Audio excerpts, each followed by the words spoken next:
अस्सलाम वालेकुम जी, welcome back to our YouTube channel. आज का जो लेक्चर है वो है सिनेमा इटालियानो ए ला लिंगua।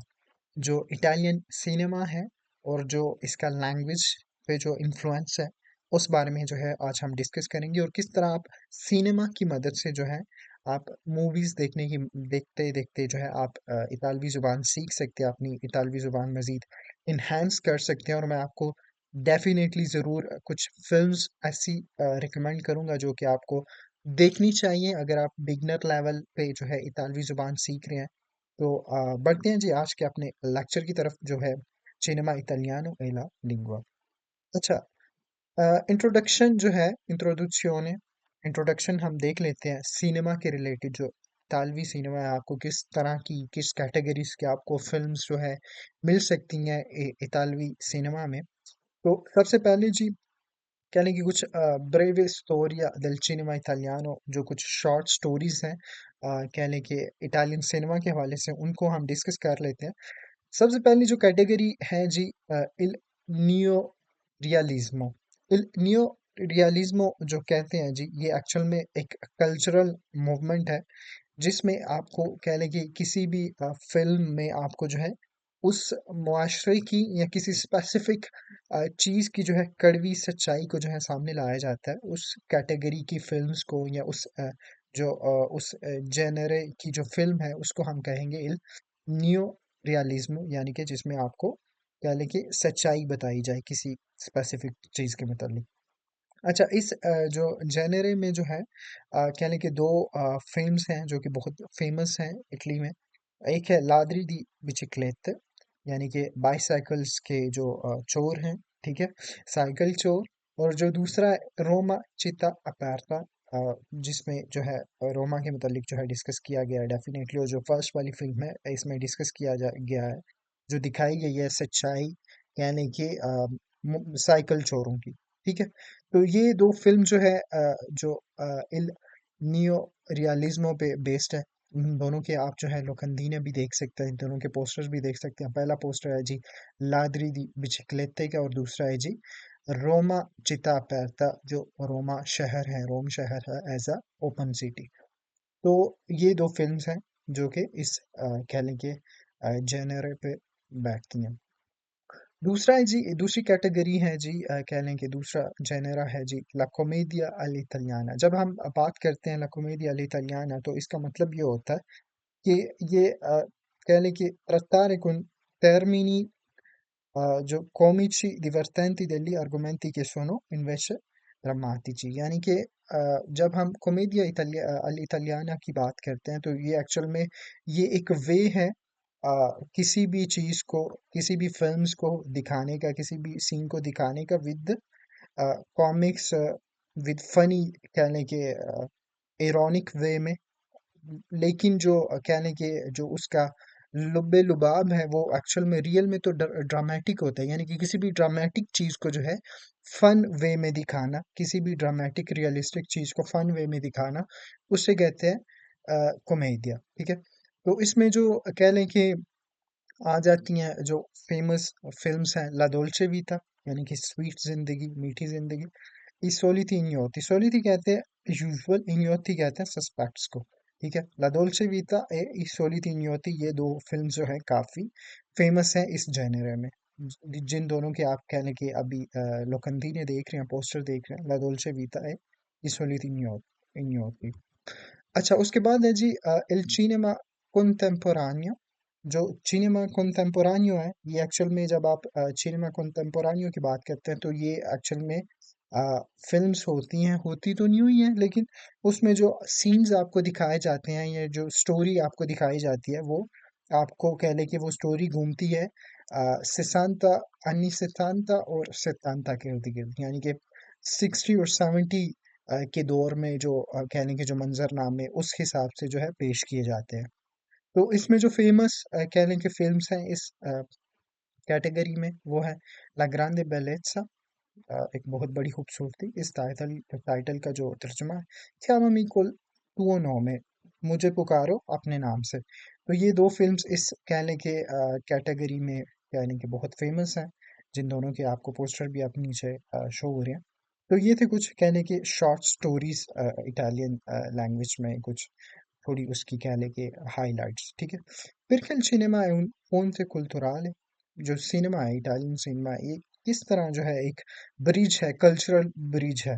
आप कैसे कह सकते हैं कि जो इटालियन सिनेमा है ये एक रास्ता है, एक ब्रिज है इटालियन कल्चर को समझने का। वो आप इसलिए कह सकते हैं क्योंकि racconta storia universale con una prospettiva italiana।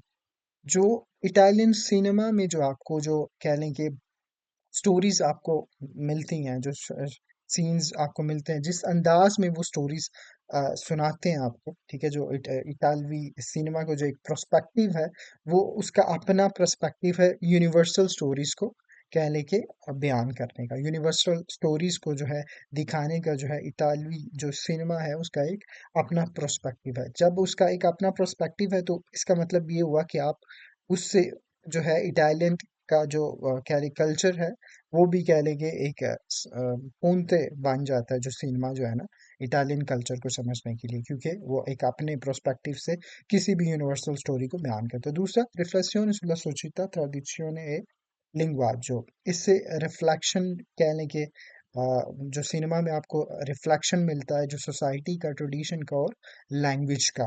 तो ये भी कह लें कि जो फिल्म्स हैं ये काफ़ी हेल्पफुल हैं।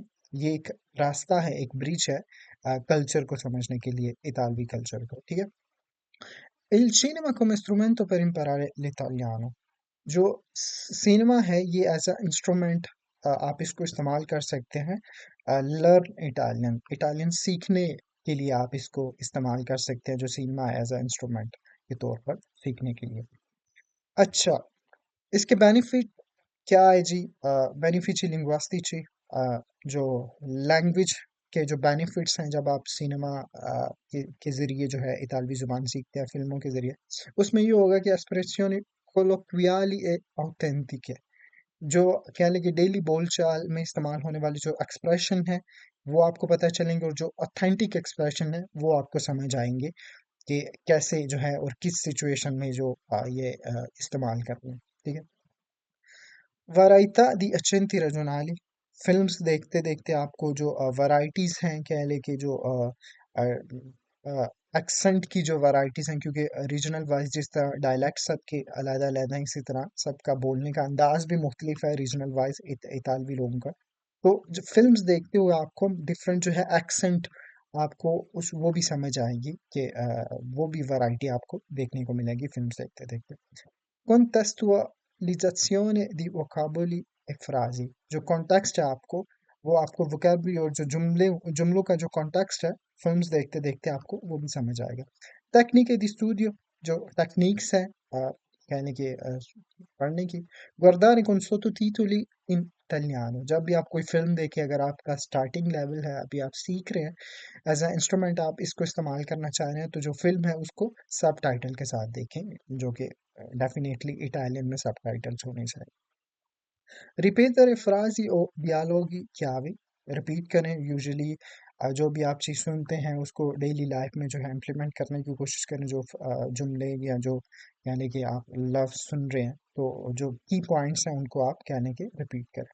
Analizzare scene per comprendere l'uso della lingua, जो एनालाइज करें मुख्तलिफ सीन्स को जो आप फिल्म्स में देख रहे हैं, और उसको इस तरह इमेजिन करें कि आप उसको रियल लाइफ में जो है कैसे इस्तेमाल कर सकते हैं उस जुमले को या उस क्या देखिए लफ्ज़ को। Film italiani ideali per iniziare a conoscere il cinema italiano, अगर आपने पहले कभी भी कह लें कि कोई फिल्म नहीं देखी, तो कुछ कहने के आइडियल फिल्म्स हैं जिनको आप देख के कहने के सिनेमा को देखना कहने के आगाज़ कर सकते हैं, जो बिल्कुल बेसिक लेवल की इटालियन जिनमें आपको मिलेगी, और बहुत ही divertente हैं ये फिल्में। सबसे पहली फिल्म ये मैंने भी ये पहली दफ़ा जो फिल्म देखी थी वो यही थी, बेनवेनुती अल सूद। तो अभी तक मुझे वो मोमेंट्स याद है। तो उस वक़्त खैर मुझे भी इतनी अच्छी कोई ख़ास इतालवी ज़ुबान नहीं आती, बेसिकली मैं अभी भी सीख रहा हूँ। लेकिन उस वक़्त मुझे बिल्कुल थोड़ी आती थी, लेकिन मज़े की बात ये थी कि ये फ़िल्म जो है तकरीबन मैं सारी समझ गया था, मुझे समझ आ रही थी। हुआ शायद लफ्ज़ों की कई दफ़ा समझ नहीं आ रही थी मतलब की, लेकिन आपको जो सीन है वो आपको सब कुछ बयान कर देता है। जो मंज़र इस तरह यानी कि पेश किया गया है, किसी भी चीज़ का, किसी भी सिचुएशन का, कि उसमें आपको सब कुछ आपको उसके इर्द-गिर्द का सब कुछ आपको समझ आ जाता है। तो पहली फ़िल्म थी मेरी भी यही थी, तो मैं आपको ये रिकमेंड करूँगा। मैंने ये फ़िल्म देखी है, बहुत अच्छी है, बहुत फ़नी है, बहुत ज़्यादा फ़नी है। बेनवेनुti अल सूद यानी कि वेलकम टू साउथ इटली। तो इसमें बेसिकली होता ये है कि एक बंदा जो कि नॉर्थ इटली में यूजुअली मिलान से है, और वो ट्रांसफ़र हो जाता है उसका साउथ इटली में। तो जिस तरह आपको पता है कि साउथ इटली जो है प्रॉपरली एक और कह लें कि इन लोगों के लिए एक और दुनिया है नॉर्थ इटालियन वालों के लिए। तो ये बहुत ज़्यादा फ़नी होने वाली है। तो जो इसका लिवेल लिंग्विस्टिको है, जो इसका लिंग्विस्टिक लेवल है इस फ़िल्म का, वो बहुत ही ज़्यादा आसान है। Con molte scene di vita quotidiana, बहुत ज़्यादा आपको सीन ऐसे मिलेंगे जो कि रोज़मर्रा ज़िंदगी में मामूल के तौर पे आपको देखने को मिल जाते हैं। तो ये इसका कह लें कि लोकंदीना तो ये फ़िल्म है, ये मैं आपको ज़रूर रिकमेंड करूँगा। दूसरी फ़िल्म ये भी मैंने देखी हुई है, जो कि 2016 में रिलीज़ हुई है। परफेक्ट स्कोनोशूटी, स्कोनोशूटी कहते हैं जिनको आप नहीं जानते, जो जिस बंदे को, ठीक है, तो उसको कहते हैं स्कोनोशूटी। परफेक्ट स्कोनोशूटी, परफेक्ट अननाउन पर्सन आप कह सकते हैं, अननाउन पर्सन, ठीक है। अच्छा, इसका डिस्क्रिप्शन क्या है? Una cena tra amici si trasforma in una serie di rivelazioni attraverso i loro smartphone, ottimo per apprendere frasi della vita moderna। अच्छा, जो मॉडर्न कहने की लाइफ है, उसके मतलब जो कहने की जुमले आपको मिलेंगे इस फिल्म में, और बहुत ही ज़्यादा कहने की थोड़ी सस्पेंस है इस फिल्म में, क्योंकि एक्चुअल में इसमें होता ही है कि सारे दोस्त जो हैं, कुछ दोस्त कहने के एक दोस्तों का एक ग्रुप जो है, वो एक जगह पे जो है रात के खाने के लिए इकट्ठे होते हैं। तो उनमें से एक बंदा जो है एक यानी कि गेम खेलना चाह रहा होता है, मैं स्पॉइलर नहीं करूँगा। तो उसमें ये होता है कि जब वो गेम स्टार्ट करते हैं, वो गेम कुछ इस तरह की होती है कि जिसमें सब जो दोस्तों के सच जो है खुद ब खुद सबके सामने आने लग पड़ते हैं। उसमें से कुछ सच कह लें कि किसी के लिए मसले का बायस मान सकते हैं, वो प्राइवेट लाइफ़ थी, लेकिन अब वो सामने आ गई हैं चीज़ें, वो उसको प्राइवेट रखना चाह रहा था। तो काफ़ी सारी चीज़ें हैं, तो मैं आपको ज़रूर ये भी फ़िल्म जो है सजेस्ट करूँगा, जिसका लुकंदीना आपको ये नज़र आ रहा है। अच्छा, इसका जो लेवल क्या है लैंग्वेज का, moderato, थोड़ी-सी कह लेंगे मॉडरेट कह लें कि लेवल है इसका। Con molte espressioni colloquiale, बहुत सारे आपको एक्सप्रेशन ऐसे मिल जाएँगे जो डेली बोलचाल में इस्तेमाल होते हैं। तो ये 2 फ़िल्म्स मैं आपको लाज़मी जो है सजेस्ट करूँगा कि आप ये 2 फ़िल्म जो है लाज़मी देखें इटालियन लैंग्वेज को इम्प्रूव करने के लिए। तो ये था आज का जो हमारा बिल्कुल छोटा-सा लेक्चर, जो कि सिनेमा के मुतालिक हमने थोड़ा बहुत देखा। तो आप मुझे ज़रूर अपनी राय से आगाह कीजिएगा कि आपको लेक्चर कैसा लगा, और कोई भी क्वेश्चन हो इस लेक्चर के मुतालिक आप मुझे कमेंट ज़रूर करें, मैं आपको इसका रिस्पॉन्स ज़रूर करूँगा। मेरी आपसे मुलाकात होगी नेक्स्ट लेक्चर में, नेक्स्ट वीडियो में। तब तक के लिए मुझे दीजिए इजाज़त। अपना रखिए बहुत सारा ख्याल, और मुझे रखिए दुआ में याद। अल्लाह हाफ़िज़।